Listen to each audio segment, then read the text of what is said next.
When it came to warm drinking beverages, coffee was an unknown entity in the world for an extended period. But when we think about it today, not only has coffee surpassed tea in the majority of the world, but it has kept growing as one of the best drinks mankind has ever invented. And when we talk about the evolutionary journey of coffee, one company will always come up as the leading reason: Starbucks.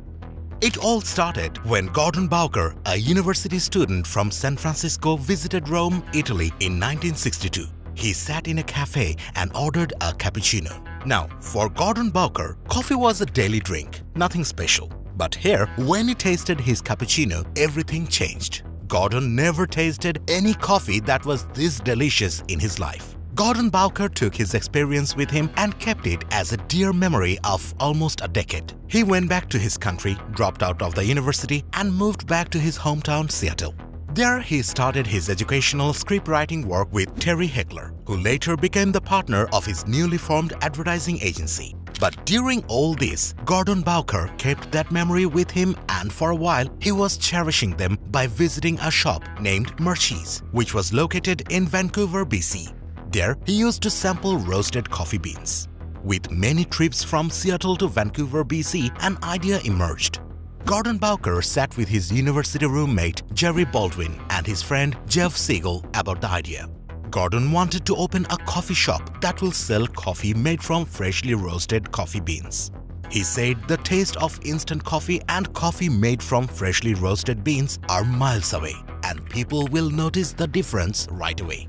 So Gordon, Baldwin and Siegel opened their first coffee shop in Seattle, Washington on March 30, 1971. In this shop, only coffee beans were being sold.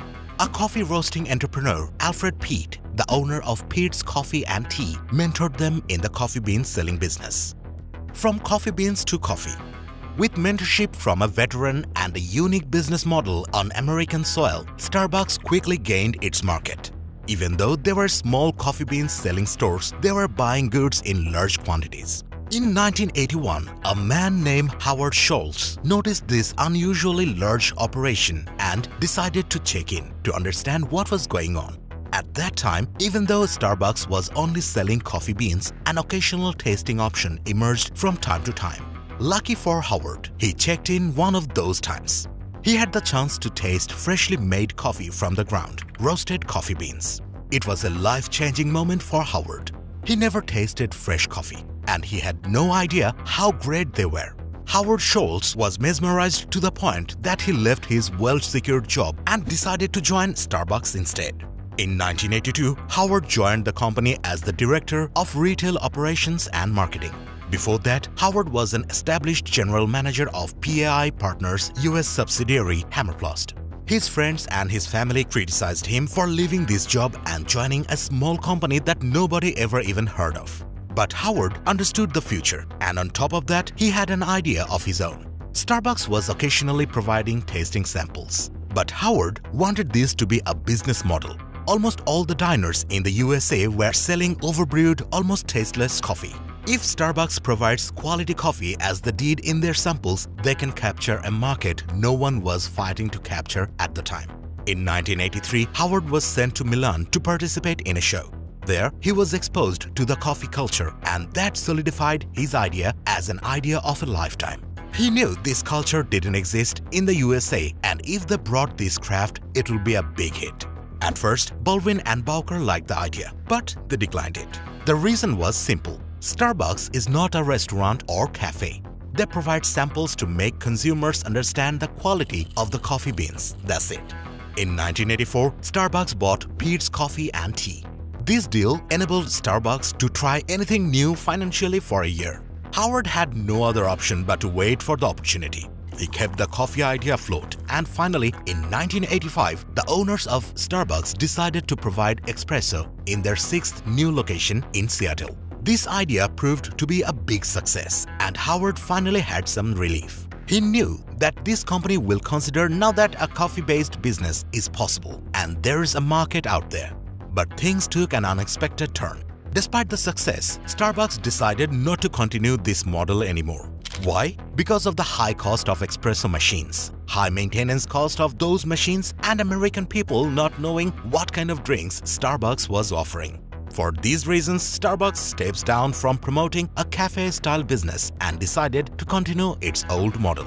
Howard was heartbroken. He couldn't make any sense of that decision because his idea actually worked. At that moment, Howard realized that it had to be him to implement the idea, not Starbucks. Therefore, Howard stepped down from his director position and decided to start his own company, Il Giornale. Howard Schultz needed $400,000 to begin, so he started to knock on every door he could reach. And the first success he had was from none other than Starbucks itself. Jerry Baldwin, one of the founders of Starbucks, called Howard Schultz into his office and offered $150,000 of Starbucks money as an investment. Howard had some insurance that he could do it. Howard also received a $100,000 investment from a local doctor named Ron Margulis. In 1986, Howard gathered enough investment to start his company.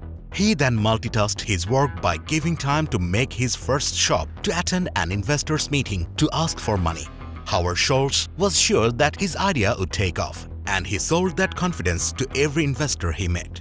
But most of them rejected him, criticized him for leaving Starbucks, and even mocked his company name. They also told Howard that selling expensive cups of coffee in America is nothing but a fever dream. It will never work. These harsh words almost sounded true when Howard Schultz started to receive complaints about his shop. Howard was so focused on recreating a Milan-style cafe, he ignored the local community and their preferences. Howard took these complaints as feedback and decided to act on them. He later added seating areas and played opera music inside his store to match the environment American people can appreciate. In 1987, Starbucks management wanted to get rid of its Starbucks retail operation and completely wanted to focus on Peet's Coffee and Tea. This gave Howard Schultz a great opportunity to buy that section of the business. After going through countless investors, competitors who also wanted to buy Starbucks, and threats from people who could destroy Howard Schultz's career, Howard stayed strong and managed to buy Starbucks for $3.8 million. Howard later changed his own company's name, rebranded everything, and renamed his company Starbucks Corporation. Starbucks today.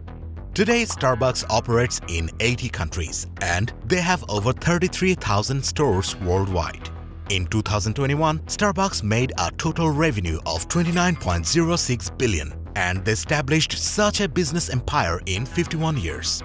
Howard Schultz became one of the wealthiest men in the United States and he was rumored multiple times to run for the president election. Jerry Baldwin was honored with a Lifetime Achievement Award by the Specialty Coffee Association of America. Starbucks became a daily commodity in many countries today. And in the United States, Starbucks literally turned into an irreplaceable necessity. Starbucks managed to receive critical success because it saw a new market when no one else did. That puts Starbucks in front of the line when it comes to the coffee shop business. And the growth says that they're not stopping anytime soon.